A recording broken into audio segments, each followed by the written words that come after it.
Hvis funktionerne f af x og g af x er differentiable i x0, så er funktionen p af x lig f af x gange g af x differentiabel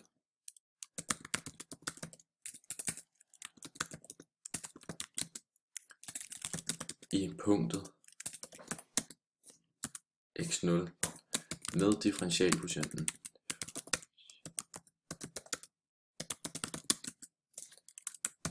p mærke af x0 i lig f mærke af x0 gange g af x0 plus f af x0 gange g mærke af x0.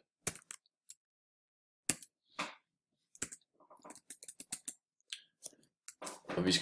jeg skal så bevise, at differentialkvotienten af p mærke af x0 er lig f mærke af x0 gange g af x0 plus g mærke af x0 gange g af x0 ved hjælp af tretrinsreglen minus p af x0 over x minus x0. Og det kan altså også skrives som f af x gange g af x minus f af x0 gange g af x0 over x minus x0. Og så i tælleren, der trækker vi et nyt led, f af x0 gange g af x0 fra, hvorefter vi lægger det til igen for at bevare værdien uændret. Og den kommer så til at lyde som f af x gange g af x minus f af x0 gange g af x plus f af x0 gange g af x minus f af x0 gange g af x0 over x minus x0. Herefter så samler vi så ledene i par, så vi altså får f af x gange g af x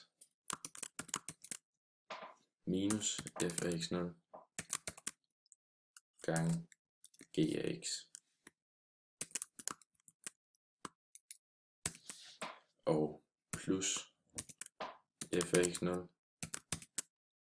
gange g af x minus f af x0 gange g af x0 over x minus x0 igen. Og så sætter vi uden for parentes i tælleren, så får vi altså at f af x0, eller f af x, f af x minus f af x0 f af x0 gange med g af x plus f af x0 gange med g af x minus g af x0 over x minus x x minus x0. Vi opdeler den så i to brøker, så vi får altså en brøk, der lyder som f af x minus f af x0 gange g af x over x minus x0 plus f af x0 gange g af x minus g af x0 over x minus x0. Så omskriver vi hver af brøkene, så vi får f af x minus f af x0 over x minus x0 gange g af x plus f af x0 gange g af x minus g af x0 over x minus x0. Og vi skal nu afgøre, hvad der sker med udtrykket, når x går mod x0, da f af x og g af x er differentiable i x0. Og det gælder så, at når f af x minus f af x0 over x minus x0 går mod f mærke af x0 og når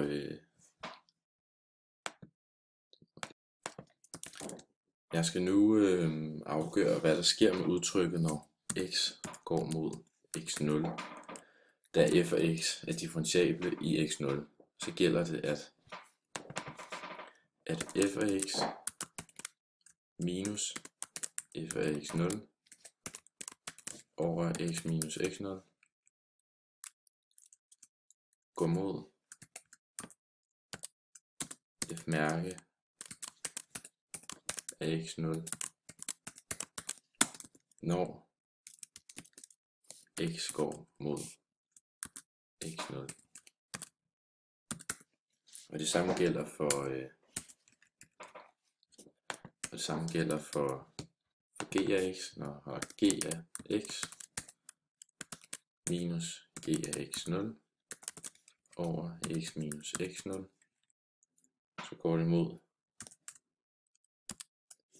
g mærke af x0, når x går mod x0. Og g af x0 og g af x0, når x går mod x0. Så alt i alt, så fås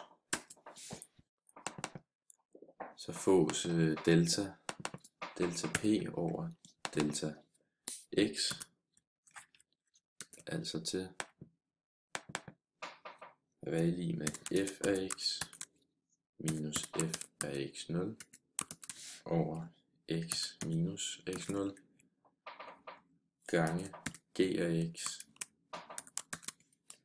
plus f af x0 gange med g af x minus g af x0 over x minus x0 til at være lig f mærke af x0 gange g af x0 plus f af x0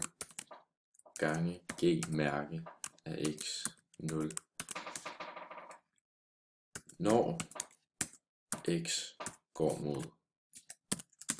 x0. Og det betyder så, at funktionen p af x er lig f af x gange g af x, og den er differentiabel i x0 med differential kvotienten f mærke af x0 gange g af x0 plus f af x0 gange g-mærke af x0. Og hermed så er beviset blevet fuldført. Funktionen s af x er lig f af g af x er sammensat med g som den indre og f som den ydre. Her er differentialkvotienten altså s mærke af x er lig f af g af x mærke det samme som f mærke af g af x gange g mærke af x. Dette skal jeg nu bevise. Nu giver jeg et eksempel på kædereglen i brug. Du kan fx have en funktion, der hedder s af x er lig sinus til x i anden plus 4. Her har du en ydre og en indre funktion. Den ydre funktion, det er så vores f af x, som er lig sinus til x, og vores ydre funktion, som er g af x, det er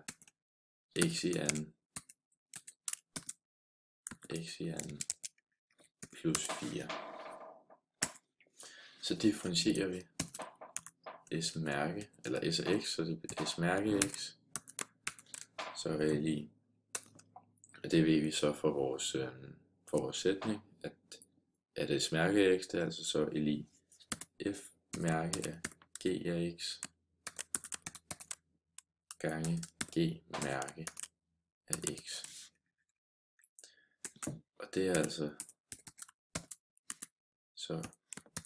lig med sinus mærke til x i anden plus 4 gange, som er vores g af x, som så er x i anden plus 4 mærke. Vores s mærke af x er så lig med cosinus til x i anden plus 4 gange med 2x. Og det giver så s mærke af x er lig 2x, så for at skrive lidt pænere op, 2x gange cosinus til x i anden plus 4.